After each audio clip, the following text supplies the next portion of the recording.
हरिशिवा उदासीन आश्रम सनातन मंदिर भिलवाड़ा में विभिन्न धार्मिक अनुष्ठान एवं पारायण नियमित रूप से हो रहे हैं। अपने सदगुरु बाबा शिवाराम साहब का स्मरण करते हुए महामंडलेश्वर स्वामी हंसराम उदासीन ने बताया कि अखंड भारत में भीरिया स्थान पर हरिशिवा मंदिर स्थापित था। विभाजन पश्चात भी सदगुरु ने सेवा सुमिरन के लिए भी अपनी कर्मस्थली के रूप में भी अक्षर से शुरू होने वाले भिलवाड़ा को चुना। उन्हीं के आदर्शों पर चलते हुए सेवा सुमिरन के विभिन्न प्रकल्प संचालित हैं। इस कोरोना महामारी के काल में भी मार्च 2020 से सेवा कार्य आश्रम के द्वारा अनवरत जारी है। उन्होंने कहा कि पीड़ित मानवता की सेवा करने से भगवान नारायण प्रसन्न होते हैं और लक्ष्मी जी श्री नारायण की अनुगामिनी हैं, इसलिए नारायण का स्मरण करने से वे स्वतः ही आ जाती हैं। सिंधु सनातन सरोवर के समान हरिशिवा आश्रम में परमात्मा का सुमिरन चिंतन हमेशा चलता रहेगा तथा समाज एवं पीड़ित मानवता की सेवा निरंतर जारी रहेगी।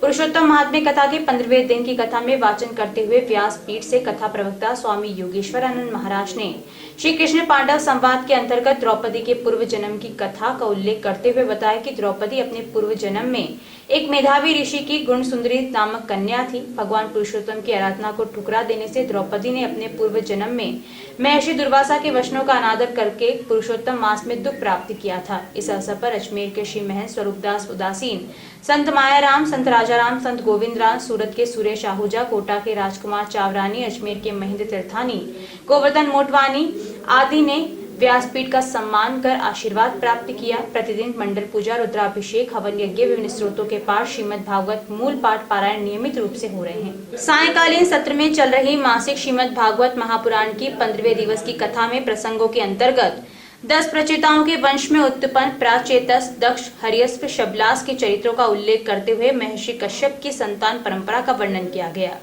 जिसमें बद्रासुर और इंद्रदेव पर हुई भगवत कृपा का स्पष्टीकरण देते हुए यह बताया गया कि भगवान की प्राणी मात्र पर अकारण करुणा रहती है, किंतु संसारासक्त जीव भक्त कृपा की अनुभूति नहीं करते। कथा के दौरान श्री पंचमुखी दरबार के महंत लक्ष्मण दास त्यागी, स्वामी परमेश्वर दास, संत रामदास सहित संत मंडल ने व्यासपीठ का पूजन माल्यार्पण किया।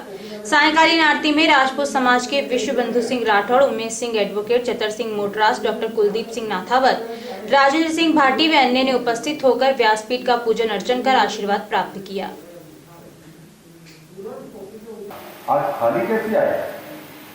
मृत्यु लोक से कोई प्राणी को लाए नहीं।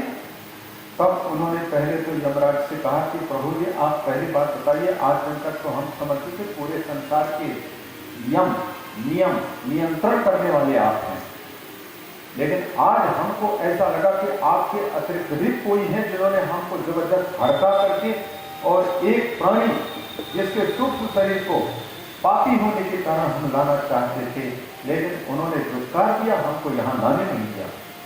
हमारी दुकानदारी बंद हो जाएगी, पूरी यमराज के नरक ही खाली हो जाएगा, हमारी नौकरी चली जाएगी। मत बोले ऐसा, चुप कर दिया और उनसे कहा कि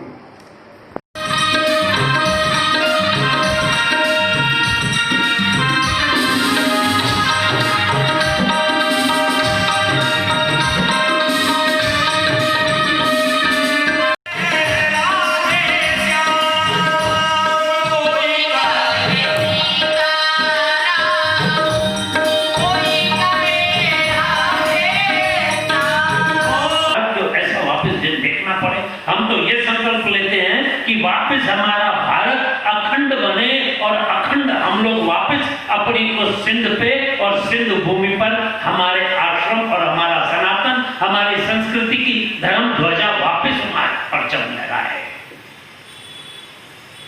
हम तो आज भी ये कहते हैं, ये भी हमारा है भारत, और वो भी हमारा है क्योंकि हमारे पूर्वजों ने वहां तपस्या की है। इसलिए आज भी हम लोग अपनी इच्छा रखते हैं कि हम उस धरती की रज में जाकर एक बार बैठे, कुछ समय के लिए आए, वापस जाएंगे, क्योंकि सामान तो सब लाए नहीं थे। ऐसा होता, विभाजन होता तो सामान सब उठाने देते ना, सामान तो उठाने नहीं दिया। हमको ऐसा लगा कि जैसे दंगे हो रहे हैं, इस तरह ये हमको चाहे अभी कोरोना जिसमें इतनी जन सेवा हुई है जिसके संदर्भ में कुछ कहा नहीं जा सकता है, और जीवों का कल्याण कैसे हो, इसी क्रम में इस अधिक मास में अधिक मास की कथा, श्रीमद् भागवत कथा और अन्य कई ऐसी गतिविधियाँ जिससे जीव